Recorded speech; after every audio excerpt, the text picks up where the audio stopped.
Just tell the truth. Period. What's the Theranos story? Chamath, I need the Theranos story, and then I'll give you a follow-up story.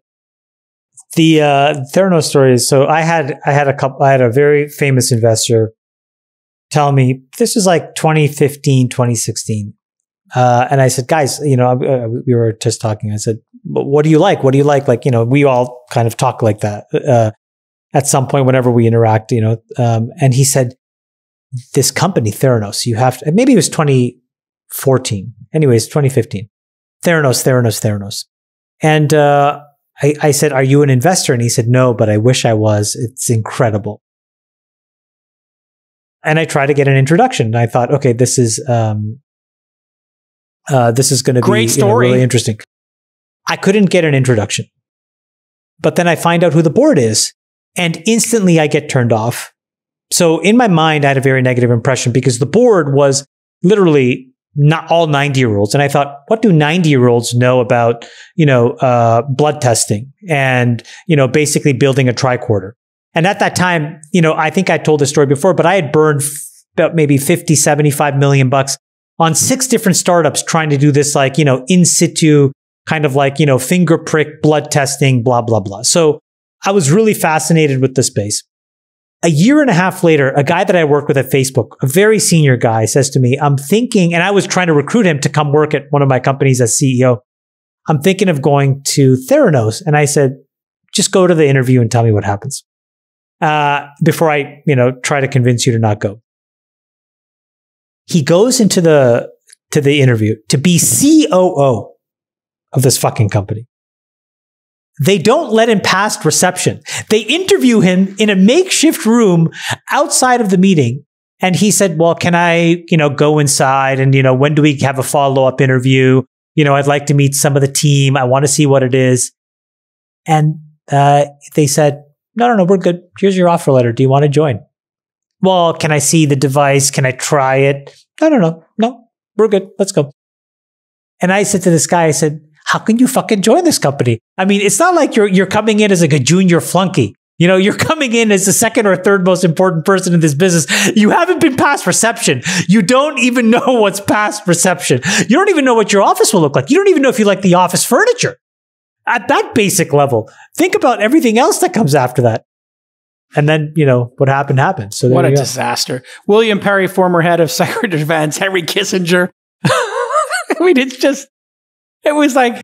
It was a bunch of Grand Poobah types. That's how you knew it was a red flag. If you got one of those guys, you got one guy like Kissinger on your board, it's okay. If they're all like that, it's a problem. Huge red flag. I go on CNBC. I just had John Carreyrou from the Wall Street Journal, who broke this thing wide open, on my podcast. And I start getting all these inside tips about Theranos. And one of them was that Elizabeth Holmes and Balwani, who was the COO, were in a relationship together. They lived at the same address, all this nonsense. And I check with Carreyrou and I'm like, hey, is this true? And he's like, yeah, that's true. Yeah. I was like, why didn't you report it? He's like, I'm just chasing it down, whatever. It'll be in the next story.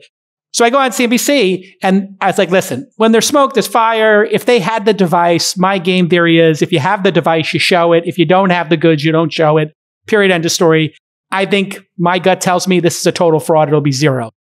And they're like, oh, and I was like, yeah. And when the COO and the CEO are in a relationship, that's bad. And they're like, what? And they didn't know this. And they're like, are you sure? And I'm like, yeah, that's what people are telling me. I don't know if it's true or not. I don't know first-hand knowledge, but that's what I think is going on. So this whole thing blows up. Calacanis says this, blah, blah, blah, CNBC.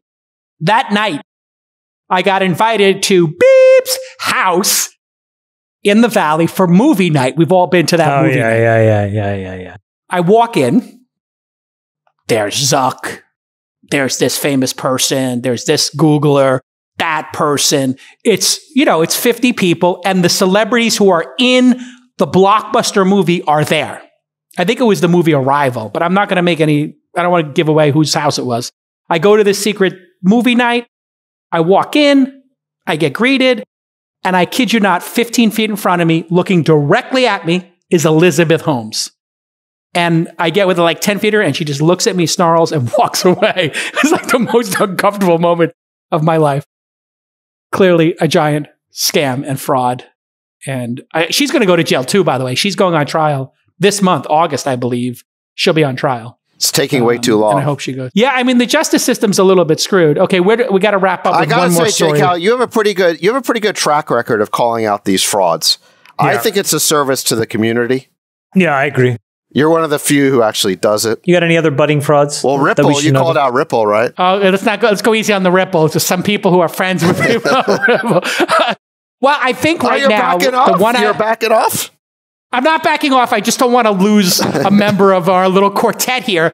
But I will say that my fraud of the moment, the one that's making my spidey sense go crazy, is Tether. USDT. These guys are, I mean, this feels like it is going to be a $60 billion. The crypto thing. The stable coin. There's a crypto stable coin. The idea is they said it's $1 in US currency, $1 per Tether. Always.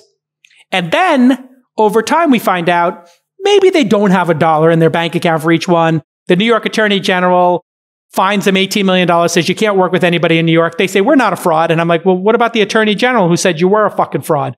And they're like, no, that was a misunderstanding, yada, yada. I'm like, there's no misunderstanding. You know what we should do? Period. You know what we should do? We should get all the fans, the All In Pod. We're going to declare a certain time and date and we encourage everyone who's in Tether to pull out of Tether to stress the system and see what happens. Yeah, let's stress test. Well, the problem is you don't actually own your Tethers. That's the other scam. It's like 8 or 9 of these offshore, unregulated crypto exchanges, not the ones in the United States that are highly regulated like Coinbase. This is offshore, and there are what I've been told is you can create an exchange yourself with white label software and pop up your own casino. You're like a bloodhound. I mean, like, you just got to sniff this shit out. I got nothing else in my life. When I find this out, I like it. I love it. It's like one of my favorite things. He's a Bronx brawler. He's roaming the streets looking for a fight. Brooklyn. I mean, exactly. I love a good fight. I love a good fight. He's got nothing going on right now. Yeah. There's some other people I want to call out. There's some other people I want to call out. So let's move on to it. Scott Galloway? Dipshit? No, he's small potatoes. But he's small potato, irrelevant. Doesn't Sacks look like Thurston Howell III on his He does on a yacht. Yeah. All right, so Jason's in Florence. Chamath is at his estate. I'll tell you where I am. Actually, Jake, you'll appreciate this. I'm on a boat outside Elba, which is the Isola d'Elba. Yeah, it's where Napoleon was imprisoned. I'll show you the prison where he was kept. I think you can see it. I mean, if I get to the right spot. You know what? We put the Nikola founder in there, and we'll put Elizabeth Holmes in there. Same place. Let's go. Can you see the just see your fucking ugly face. Or whatever. And your beautiful yacht. How much are people going to hate us? 3 of us are in Italy in August. It is like the stereotypical. Work hard and you'll be on Isola d'Elba too. Of course. I'm staying in an Airbnb. It's costing me €350 a night for 4 bedrooms. I feel pretty good about myself. I'm the center of Florence. I think you're spending about the same amount on your boat, right? €350, €400 a night per room. Yeah, I got the Airbnb deal.